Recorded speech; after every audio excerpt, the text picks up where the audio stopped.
आज एक छोटी सी व्यंग कथा सुनिए। शीर्षक है और वे घोड़े बेचकर सो गए। उनकी परेशानी यह थी कि वे जितना दिमाग खपा रहे थे उतना ही मामला उलझता जा रहा था। उन्होंने सोचा भी नहीं था कि वे इस तरह परेशान हो जाएंगे। पिछले शनिवार को क्लास लेते समय एक छात्रा के प्रश्न पर वे बड़े विचलित हो उठे। स्वयं अपने उत्तर से संतुष्ट नहीं थे, उल्टे झुंझलाहट और खींच से भर उठे थे। छात्रा ने उनसे प्रश्न किया था, सर, यह नो मन तेल होगा न राधा नाचोगी। सर, न नो मन तेल होगा न राधा नाचेगी, इसका क्या मतलब हो सकता है? अब नौ मन तेल और राधा को लेकर अनुमानों के समुद्र में उनके तर्कों और विश्लेषण की नाव लगातार हिचकोले खा रही थी। भला वह कौन सी राधा थी जिसे नाचने से पहले नौ मन तेल की आवश्यकता पड़ती थी? वह कृष्ण की राधा तो हो नहीं सकती। अगर उन्हें आवश्यकता होती तो कृष्ण उन्हें जितना चाहे उतना घी अथवा मक्खन भिजवा देते। मान लिया जाए कि वह कोई और राधा थी जिसे नाचने से पहले तेल की आवश्यकता महसूस होती थी, तब विचारणीय यह है कि वह उस तेल का करती क्या होगी। क्या वह तेल पीकर नाचती थी या तेल बिखेकर तत्कालीन कोई डिस्को अथवा ब्रेक डांस जैसा नृत्य किया करती थी? ज़्यादा पहले की बात तो रही हो यदि, तो यह भी हो सकता है कि तब तेल को जमीन पर फैलाकर तांडव नृत्य का अभ्यास किया जाता हो। अब तेल की मात्रा का सवाल है तो वह पूरे 9 मन क्यों रहा? वह 10 मन क्यों नहीं रहा? भारतीय परंपरा में शून्य को इस तरह के मामलों में अशुभ माना जाता है, तो वह 11 मन क्यों नहीं रहा? राधा को 9 नंबर से ही इतना मोह क्यों था? कहीं उस समय तेल की टंकियों की धारक क्षमता ही 9 मन तो नहीं हुआ करती थी? या फिर 10 मन की टंकी से 1 मन तेल व्यवस्था में बट जाता था ताकि राधा निर्बाध नृत्य कर सके?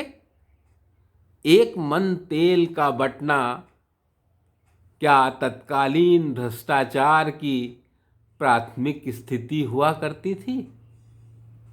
वह लगातार सोचे जा रहे थे।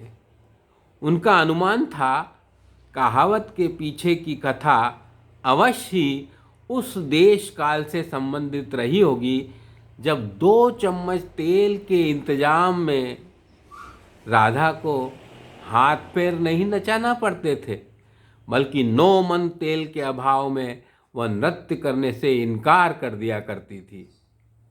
वे अपने चिंतन से तनिक ऊब गए तो विद्यालय के ग्रंथालय से लाई पसंदीदा पत्रिका के पन्ने पलटने लगे। उन्हें लग रहा था पत्रिका में कोई वैचारिक सामग्री होगी, किंतु वहाँ किसी युवा अभिनेत्री का इंटरव्यू छपा था। वह पिछले बरस आत्महत्या करने वाले अभिनेता के साथ अपने आत्मीय रिश्तों की कहानियाँ बता रही थी। चिकने पन्नों पर खूबसूरत चित्र उनकी विचार प्रक्रिया में बाधा डालने लगे तो उन्होंने पत्रिका को झोले में वापस रख लिया। निराशा में सिर झटका। वैचारिक गंभीर पत्रिका से शायद उनका भरोसा ही उठ गया था। मुहावरे की भाषा में पत्रिका की भैंस ने पाड़ा जन दिया था। भरोसे भाई की कभी कोई भैंस रही होगी जिस पर किसी ने भरोसा किया होगा, और हो सकता है उनके भरोसे पर किसी ने भरोसा करके भैंस के पेटे कर्ज उपलब्ध करा दिया हो। वक्त आने पर भैंस ने कन्या के बदले पुत्र रत्न को जन्म देकर कर्जा लेने और देने वाले के बीच कटुता स्थापित कर दी हो, पूछा गया हो आखिर हुआ क्या, तब किसी के मुंह से बरबस फूट पड़ा होगा, भरोसे की भैंस ने पाड़ा जन दिया है। बन गई कहावत। मन ही मन सोचने लगे, क्या आज का भविष्य कल का वर्तमान नहीं होगा? ऐसा वर्तमान जिसमें लोग आज बने मुहावरों में अटके होंगे, जैसे वे राधा और उसके तेल रत्न में आप फंसे हैं। गुस्से में नेता कानून फाड़ता है, मरीज बीमारी से नहीं ऑक्सीजन से मरता है, तू क्यों कोबरा हुआ जाता है। इतिहास का गुनाहगार इतिहास, बादलों का सुरक्षा कवर, खेला का रेला, दहकते भाषण की छांव में लोकतंत्र। ऐसे ही कई और जुमले कल के मुहावरे बनकर भविष्य के छात्रों का दिमाग खराब करेंगे। कहावत या मुहावरे के पीछे कोई कथा जरूर होती है, जो धीरे धीरे समय की गर्द में धूमिल होकर भुला दी जाती है। रह जाती है सिर्फ छात्रों और मास्टरों की सिर फुटव्वल। लकड़ी की बेंच में न जाने क्या ऐसी बात थी, उस पर बैठकर उनका दिमाग लगातार नए नए विश्लेषण देर तक करता रहा। अपने चिंतन से वे थोड़ा संतुष्ट भी हुए, खुश भी। मुहावरों से भाषा और साहित्य इसी तरह समृद्ध होता रहा है। रात घिर आई थी।